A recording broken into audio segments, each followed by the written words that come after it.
Defunded, people are boiling mad. As President Trump pushes ahead with his belt-fixing measures keeping in mind the end goal to shrivel the national budget plan, there are certain to be some extremely agitated groups, who are accustomed to getting normal implantations of assets from the government.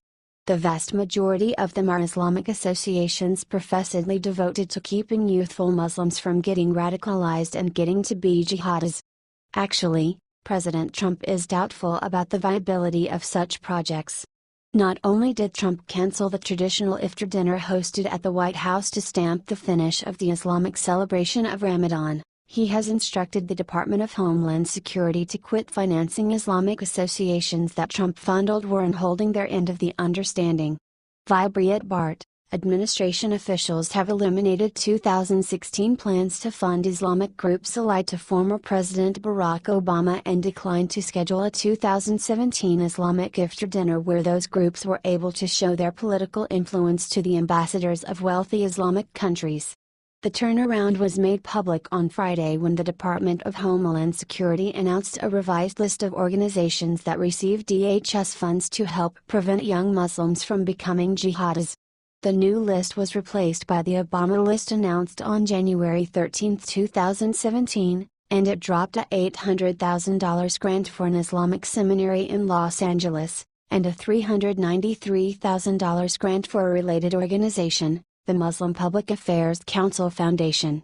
The foundation is a spin-off of the DC-based Muslim Public Affairs Council, whose leaders were frequent advisors to Obama and his deputies, where they lobbied for a national strategy of letting semi-segregated Islamic political communities and groups, but not the FBI, play the leading role in the fight against Islamic terrorism. Secretary Kelly's reasoning is sound. Kelly explained his new pro-integration strategy in a June 22 event held in Congress, where he acknowledged that Islamic terrorists are acting for the sincere religious reasons, saying, "They are out there doing what they think is their religion and think it is what they should do. What I have chosen to do is to take what little money I have in this regard and give it to what I consider to be the time-proven things, law enforcement from an outreach point of view and communities developing relationships. So that there is an open line of communication so they know if they see this, advocacy or preparation for violence, happening in the home or they see it happening, that is to say, the move towards radicalism, or they see it happening in the churches or mosques, they know to call someone before that person typically crosses the line." Probably, President Trump needs to evacuate any government financial help that possibly savage Islamic groups are getting under the appearance of counteracting savagery. Furthermore, we've seen a lot of those. How frequently do we know about FBI attacks on Muslim mosques that are loaded with immense weapon stores?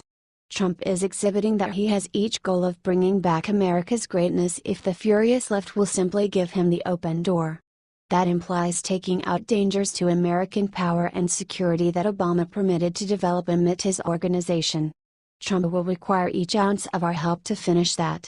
What do you think about this? Do not hesitate and write your thoughts in the comment section below. Thank you for reading. H. T. Breitbart.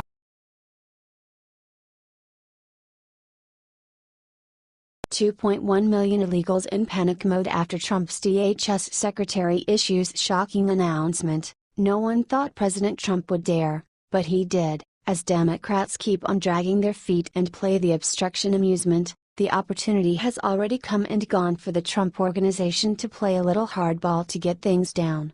Department of Homeland Security Secretary John Kelly has done quite recently that by informing individuals from Congress that the organization won't be twisting around in reverse to safeguard President Barack Obama's 2012 Deferred Action for Childhood Arrivals amnesty program from lawful difficulties. Kelly dropped that news on individuals from the Democrat Congressional Hispanic Caucus, and he has only a straightforward demand for them to ensure the bill survives. To put it plainly, Kelly needs individuals from Congress to begin getting it done on an immigration bill that bodes well. Conservative Tribune has the scoop.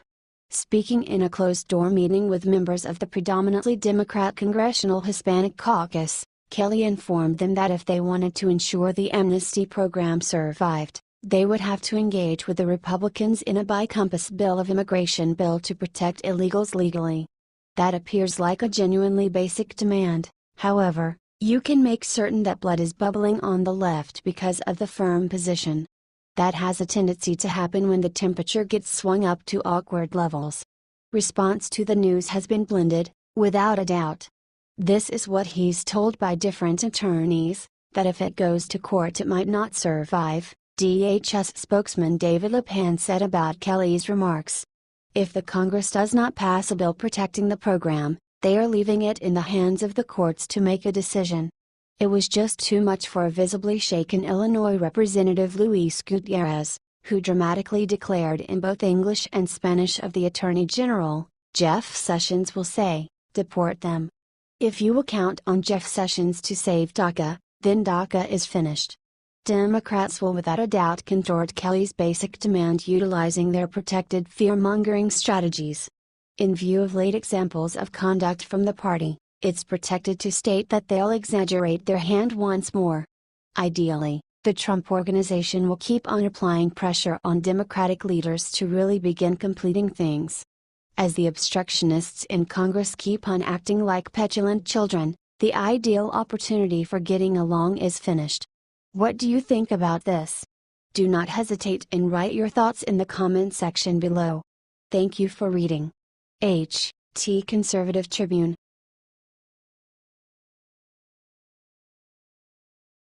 Caught. Deep state leader spying on Trump campaign. He's the one that's been directing traffic while deflecting rumors of involvement. The fake news industrial complex keeps on walking on with its Russia agitation. The Washington Post specifically is completely powered by an obsession with the Russians, its topic including so unmistakably in its announcing as to Virgin zeal. At the present time, its essential target is Attorney General Jeff Sessions. The WAPO prepared this agitation with a couple of all-around situated pieces on how Trump and his guides were trying things out on replacing Sessions with Giuliani. The truth of the matter is that this story was the seed and the forthcoming story of arrangement amongst Sessions and the Russians was to be the nurturing water to the paranoid fear.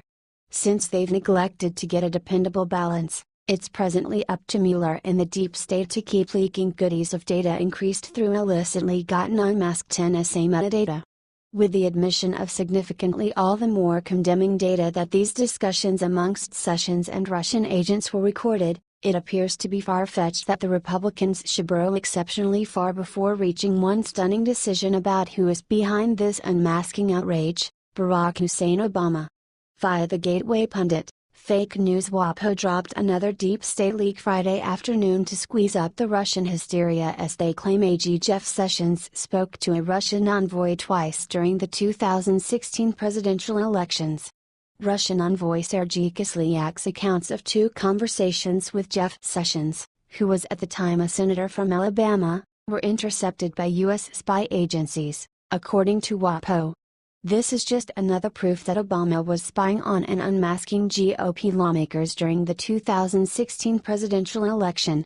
According to the Washington Post, a Russian ambassador to Washington told his superiors in Moscow that he discussed issues related to the campaign, including policy issues important to Moscow, with Jeff Sessions during the 2016 presidential race, contrary to public assertions by the embattled Attorney General, according to two current and former U.S. officials. Ambassador Sergei Kislyak's accounts of two conversations with Sessions, then a top foreign policy advisor to Republican candidate Donald Trump, were intercepted by U.S. spy agencies, which monitor communications of senior Russian officials both in the United States and in Russia. Sessions initially failed to disclose his contacts with Kislyak and then said that the meetings were not about the Trump campaign. As TGP previously reported, the Attorney General Jeff Sessions addressed the Senate Intelligence Committee on June. Sessions told the committee that any claims that he was involved with Russia in the campaign was appalling and detestable lie. The Washington Post is unfortunate. They are demonstrating how implanted they are in the Democrat slave trade by jousting with the Trump staff members over an issue that ought to be a prosecution of the Obama organization. Over and over again, these fake news outlets are so centered around Trump hurling a bit of paper out the auto window when the Obama organization was dumping poisonous waste into the Potomac. On the off chance that an appropriate and genuine examination ever gets in progress in reference to this unmasking scandal, it's presumable that toadies will get the fault. Which makes one wonder, if Obama presently can't seem to do anything incorrectly, how horrible of a president would he say he was that almost every one of the general population under his organization carried out violations without him ever notwithstanding taking note?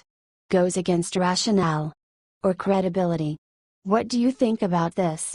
Do not hesitate and write your thoughts in the comment section below.